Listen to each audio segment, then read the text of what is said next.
د راتلونکي میلادي کال په میاشت کې د استانبول ناسته جوړېدونکې ده چې د افغانستان د سولې په اړوندو مسایلو په بحث او خبرې اترې ترسره کیږي.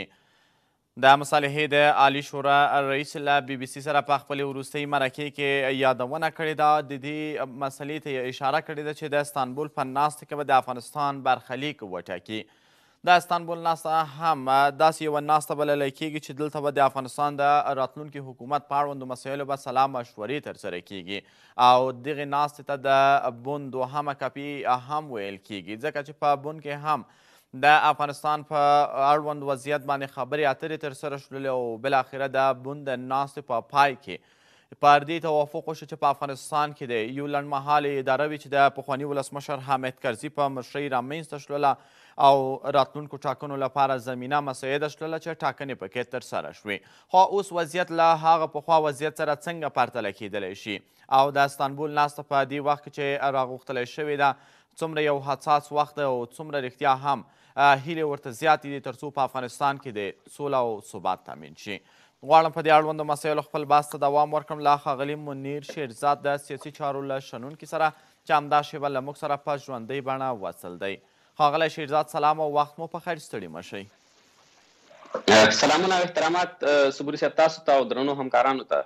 مننه کور مودان چې زموږ بلنه مو منله. ښاغلی شیرزاد غواړم د استانبول د جوړېدونکې ناستې په اړوند له تاسو څخه وپوښتمه چې د افغانستان راتلونکي لپاره یې څومره ګټوره بللی شو؟ د استانبول کومه غونډه چې په راتلونکي هغه کې جوړیږي د طالبانو د حکومت په اړه دوی داسې مونږ چې ورته د لرې ځایه ګورو کومه مشخصه ایجنډا طالبان هم نه لري، هماغه زړې هغه پکې د هغه د اصطلاح د افغانانو په هغه باندې وي زړې مولا او زړې تراوي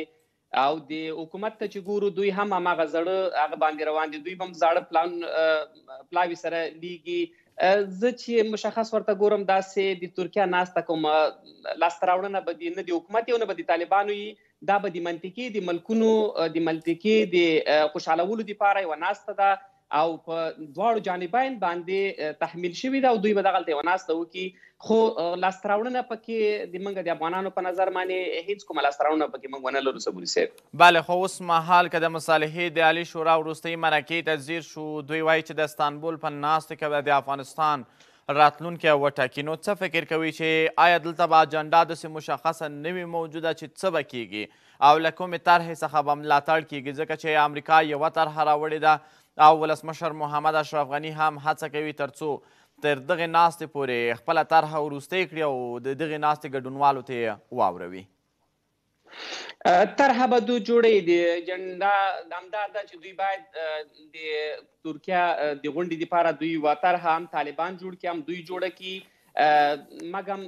امریکایانو چې کومه طرحه موږ ته د افغانانو دپاره جوړه کړې ده، فکر نه کوم چې دا په خپلو منځونو کې د طالبان او حکومت په دې باندې جوړښت شي او دوی د صلحې ته دواړه په ورسیږي. د امریکا چې کومه لوبه نن په افغانستان کې صبوري صاحب روانه کړې ده، هغه معنا ده چې په ډېرې بخښنې سره غلطه وایي غلا وکړه او کور والا ته وایي چې بیدار شه. یو طرف ته طالبان په شا ټپوي چې تاسو بیدار شئ، دا وکئ، دا به در سره کوو. په قطر کې ورسره خلیلزاد ناستې جوړې کړي دي، ناستې ورسره کوي. بل طرف ته حکومت سره هغه ناستې او هغه پلانونه او سیستمونه ورکوي چې هغه د افغانانو ته د کابل د قبول نه دي. فکر کوم چې افغان حکومت او طالبان به هغه وخت کې دوی یو بل سره خپل موافقو ته ورسیږي تر څو پورې یو بل خپل ځان کې وویني، خپل ځان سره د قدرتونو نه تیر شي او صداقت په دوی دواړو کې موجود شي. زه په هماغه ورځ باندې اطمینان درکوم تاسو ته او د ټول افغانستان وګړو ته اطمینان ورکوم چې په هماغه ورځ به صلح راځي تر څو پورې چې طالبان د خپلو کړنو نه تیر شي او دولت هم د خپلو یو څه اندازه د کړنو نه تیر شي. دواړه جانبین چې نن موږ ګورو، هم دولت او هم طالبان اسلامي امارات غواړي او دولت جمهوریت غواړي. نو دولت دپاره جمهوریت سره کرښه ده صبوري صاحب او د طالبانو دپاره امارات اسلامي سره کرښه ده. نو دا سره کرښه خو دنیاوال موږ ته نشي حل کولی تر څو پورې چې دواړه حکومتونه په دې باندې کینن یو باس ونه کړي د میز په سر باندې چې په راتلونکي کې موږ د افغانستان دپاره باید څه وکړو، دا جګړه په څه شي ودرو. بله، خو ښاغلی شیرزاد اوس مهاله جمهوریت درېږي مسله د حکومتونو ترمنځ نه بلکې د حکومت او د یوې ډلې ترمنځ ده. نو څه فکر کوئ چې دغه چې جمهوریت باندې ټینګار کوي یا هم هغه لوری په امارت باندې ټینګار کوي که له دو غوښتنو څخه دوی تیریږي نو طبعا راتلونکي کې یو بل نظام ته لاره هوارول دي چې امریکا هم په خپلې طرحې کې د سولې حکومت ځای پر ځای کړی دی او وایي چې د سولې حکومت به رامنځته کیږي موقته اداره سرپرسته اداره عبوري اداره دا هغه څه دي چې وقتا په وقتا پرې بحث ترسره شوی دی نو څه فکر کوي چې آیا د جمهوریت په چوکاټ کې نشي کیدلی دغه مذاکرات ترسره شي او طالبان د یوه برخه اوسي دا چې نه باید بدلون ورکړل شي ګورې صبوري صاحب اصلا منګه که منطقي سیستم ته وګورو طالبان جمهوریت لا کلمه نه مني دوی وایي چې جمهوریت موږ ته سره کرښه ده موږ 19 کاله جګړه د اسلامي اماراتو په نوم باندې کړې ده او موږ خپل جنګیالي چې دوی سره په ډلو کې ځای په ځای دی او جنګیږي دوی هم روزمره دي دوی نه دا غوښتنې کوي چې موږ کم ځای پورې معلومات لرو ورسره په تماس کې دوی وایي چې موږ د اسلامي جمهوریت لپاره سرښندنې کړي دي موږ قربانیانې ورکړي دي موږ باندې امریکایانو تیری کړی دی د موږ حکومت نظام یې ختم کړی دی موږ ته به امریکایان بیرته خپل نظام راکوي اسلامي امارات نظام به راکوي په افغانستان کې به اسلامي امارات تاسو د پرون د نعیم وردګ بیانه وګورئ چې همدا تاسو تلویزیون کې میلمه وو هغه وایي چې موږ ته د اسلامي امارات سره کرښه ده او موږ باید اسلامي اماراتو حکومت راشي نو جمهوریت یو طرف ته او اسلامي امارات بل طرف ته په دې کې زما په نظر باندې تقریبا افغانستان 315 ولسوالۍ دی او په دې کې تقریبا څه د پاسه 14 میلیونه انسانان ژوند کوي طالبان کله کله دغه ادعا کوي چې موږ تقریبا 90% خاوره باندې ملکیت دعوه لري نو را دي شي دوی دغه د بانډونه د ولسوالیو په سطح باندې خلک راټول کړي او تقریبا یو 3.5 زره کسان دي راټول کړي رایه دی واچي چې دوی جمهوریت غواړي که دوی امارات غواړي که امارات غوښتون امارات ورته جوړ کړي په شریکه باندې د موږ دا سیاسیون دم ټول پکې ځای شي او که جمهوریت غوښتون طالبان په مغه بس یا وکي واغه دی ومني د ملت خبر دی البته ومني نو دا جرګه خو جوړه شوې هم ولسمشر دا کار کړی هم وو خو طالبانو دا رد کې دا طالبانو په دې رد کې دا وایي چې دا د حکومت خپل هغه شخصي کسانو چې دوی راغوښتي و نه دغه جرګه چې جوړیږي دغه جرګه د ملل متحد د اروپایي ټولنې او د طالبانو استازي او د حکومت استازي په شریکه دی جوړه کې او شریکه دی نظارت وکړي او په شریکه دی نظارت لاندې انتخابات وشي چې کوم حکومت ته رایه ورکول شو هغه حکومت په افغانستان کې په شریکه جوړ شي بله خو ښاغلی شیرزاد اوس مهال دلته د نظام نوعیت تر ډیره مهمه دی دغه نوم ورکول ورته مهمه دی یا دا چې نه د نظام په اساسي قانون کې څه راغلی دي د نظام په اداراتو کې باید څه تطبیق شي یا دا مهمه دي کارکړنه مهمه ده یا دا چې د نظام نوم صبوري صاحب د ما په نظر د یو افغان په نظر ما ته د افغانستان د افغانانو وینه درول پکار دي ما ته جمهوریت او اسلامي حکومت هیڅ نه دی پکار نه اسلامي حکومت ما ته پکار دی او نه جمهوریت ما ته پکار دی ما ته نن په افغانستان کې صلح پکار ده او د افغانانو وینه درول پکار دي هغه که په هر حکومت کې راځي هغه که د طالب په حکومت کې راځي هغه که د جمهوریت کې راځي که هر شي کې راځي دولت هم د دې نه تیر شي چې وایي چې ما د 18 کاله او 19 کاله د جمهوریت دپاره قربانیانې ورکړي دي قرباني دې څوک ورکړي ده خو همدغه افغان دی وژلی دی که طالب وایم افغان یې وژلی دی که دولت وایم افغان پکې وژل شوي دي همدغه د بانډو خلک پکې وژل شوي همدغه غریب خلک پکې وژل شوي دي نن په هغه غریب خلک نه په صلح کې ناست دي نه د صلح نه خبر دي چې صلح چېرته روانه ده په قطر کې ناستې روانې دي په ترکیه کې ناستې روانې دي په مسکو کې ناستې روانې دي غریب د افغان دی هېڅ نه دی خبر خو د جنګ قرباني افغان دی د افغان د وینې درولو دپاره باید موږ د هرې لارې نه کار والو صبوري صاحب موږ ته دواړه مهمې نه دي بله خو اوس مهال څه فکر کوي د ولسونو غوښتنې ته به لبیک وویلی شي دا چې د دوحې کومې ناستې هم ترسره کېدلې ده ولسونو غوښتنه او د حکومت غوښتنه ورسره هممهاله دا وه چې په لومړي سر کې اوربند د اوربند په فضا کې به بحث او خبرې اترې ترسره کیږي اما موږ او تاسې دا چې اوربند ونه لیده بلکې د جګړې ډګرونه مو ولیدل چې لا هم پسې تاوده شول او لا هم تاوده دي څه فکر کوئ چې د ولسونو غوښتنې ته کوم طرف موږ او تاسې ژمن بللی شو تر ډیره د ولسونو غوښتنې ته خو صبوري صاحب په ډېرې بخښنې سره نه دولت ګوري نه امارات ګوري د اماراتو چې څه خوښوي هغه په زور کوي په زور په افغانستان ولس تحمیلوي حکومت هم همدغسې درواله دواړې په زور کارونه کوي حکومت د عوامو خولې ته هیچا نه دي کتلي نه د هغوی په کړنو کوم کار کړی دی د ما په نظر به بهترینه رایه بهترینه لاره همدای صبوري صاحب چې تر څو پورې موږ په افغانستان کې وینه تلیږي او د عوامو نه او عوام راجګ نشي او عوام په خپله ونه درېږي د هغو سیاسونو په څنګ کې نور ونه درېږي چې هغه سیاسون د افغانستان دپاره د شر او د فساد نه ډک دي. هغوی همیشه افغانستان دپاره ورانۍ کار کړی دی. هغوی خپلې ګټې په دې شیانو کې لټوي. منطقه هم په دې کې شامل ده. منطقه اوس نه غواړي چې خپله امریکا په افغانستان کې برلاسې شي. روسیه دې ته په دوه پښو ناسته ده، چین دې ته په دوه پښو ناست دی، ایران دې ته په دوه پښو ناست دی چې څنګه موږ په افغانستان کې امریکا ته ماتې ورکو. نو چې کله امریکا ماتې په افغانستان کې ورکول کېږي خو قرباني بیرته افغانان دي، قرباني به افغانان ورکوي. تاسو ګورئ په راتلونکي کال کې امریکا په خپل اعلان وکړي چې موږ هیڅ یو سرباز په افغانستان کې نه دی وژل شوی. او راتلونکي کال کې موږ که افغانان حساب کو په زرهاو افغانان موږ قرباني شوي دي، د جنګ شهیدان شوي دي دغه جنګ. خو قرباني موږ یو. نو قرباني چې کله موږ یو موږ مجبوره مکلف یو صبوري صاحب چې موږ خپل ځانونه یو بل کې وګورو، صداقت یو بل ته ښکاره کړو، د یو بل سره غیږ په غیږ شو، یو بل څه تیر شو، څه د جمهوریت نه څه باید تیر شي او څه د اسلامي نظام نه باید تیر شي. په شریکه باندې یو راتلونکی د افغانانو دغسې انتخاب کړي چې دا وینه پکې ودرول شي او سوکاله ژوند افغانان پکې ولري. بله، خو د حکومت دریځه چې د جمهوریت په سرې کرښې باندې درېدل دي هغه دا دی چې دوی وایي د افغانستان نظام اوس هم اسلامي دی، اساسي قانون یې د اسلام د قوانینو او الهي احکامو په رڼا کې تدوین شوي دي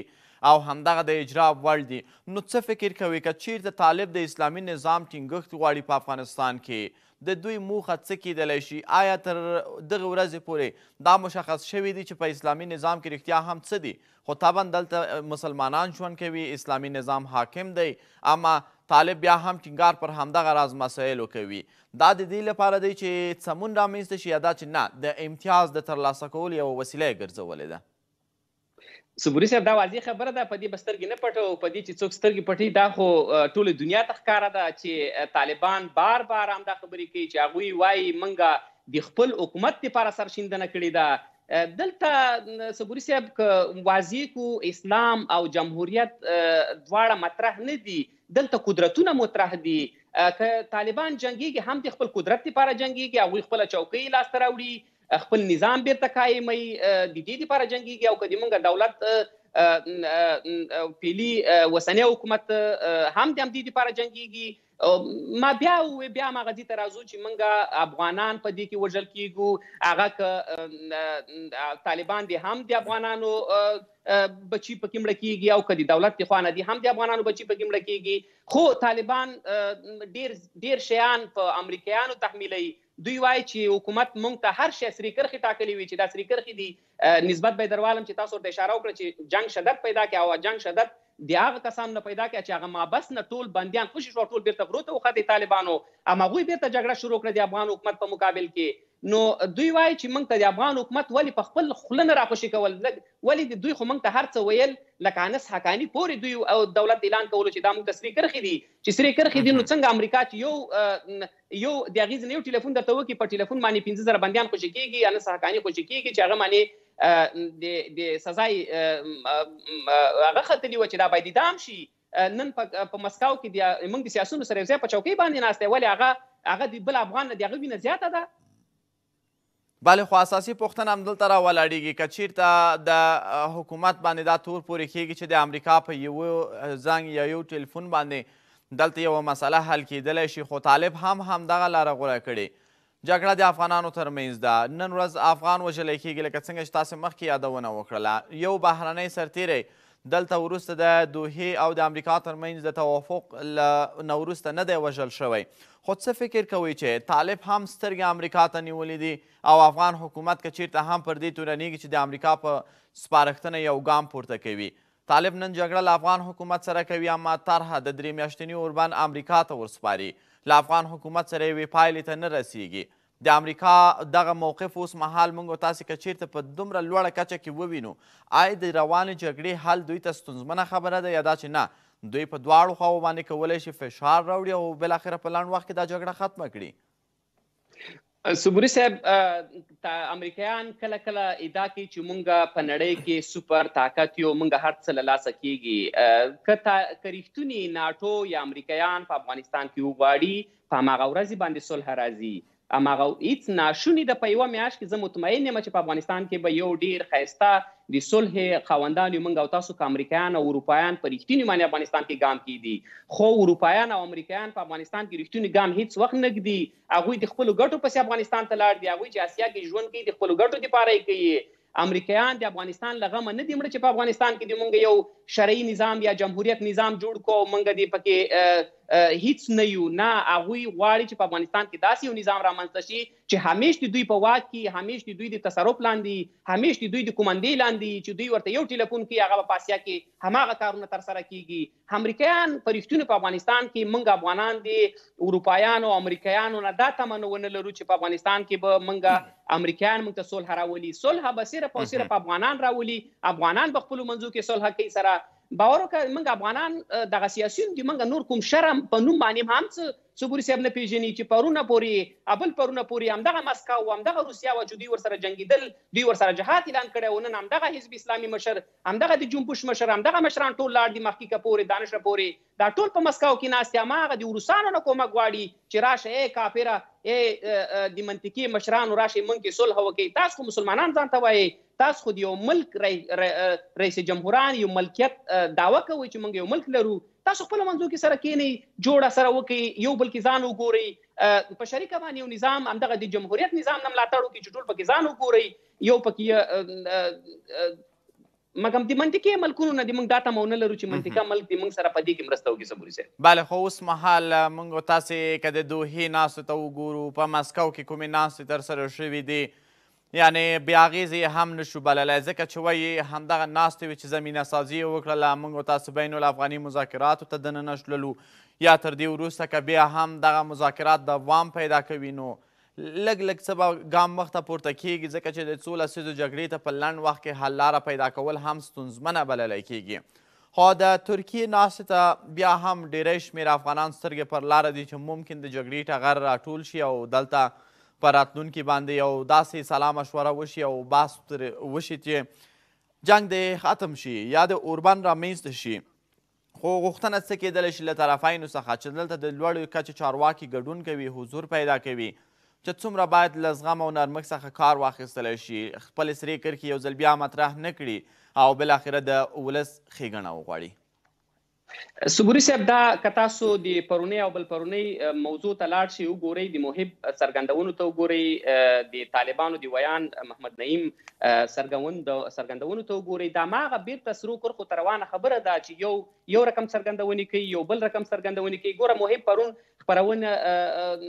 په خپرونو کې دا خبرې کوي چې طالبان مشران په قطر کې ناست دي، دا په جنګیالیو باندې هیڅ هغه نه لري، تصرف نه لري. هغوی چې کومې هغه هلته کوي دا منطقه کې هغه څه نه لیدل کېږي، په اطرافو بانډو کې او په جنګ په ځایو کې داسې څه نه لیدل کېږي. او په قطر کې طالبان وایي چې حکومت استازي چې راغلي دي دا موږ ته د قابل د قبول نه دي، موږ د دوی سره یو ګام دی، موږ باید په ښه باندې ونیسو، خدای دې وکړي چې ښه شي، څه لاسته راوړنې ولري، د صلح دپاره یو څه قدمونه یې اخیستلي دي. خو زه بیا هم وایم صبوري صاحب چې تر څو پورې په دواړو کې که هر څومره ناستې مو کې دغه ناستې په تیرو دولتونو کې هم ترسره شوي دي، د جهادي رهبرانو په څنګ کې هم ترسره شوي، دا 40 کاله کې په افغانستان کې جګړه ده او دوی ناستې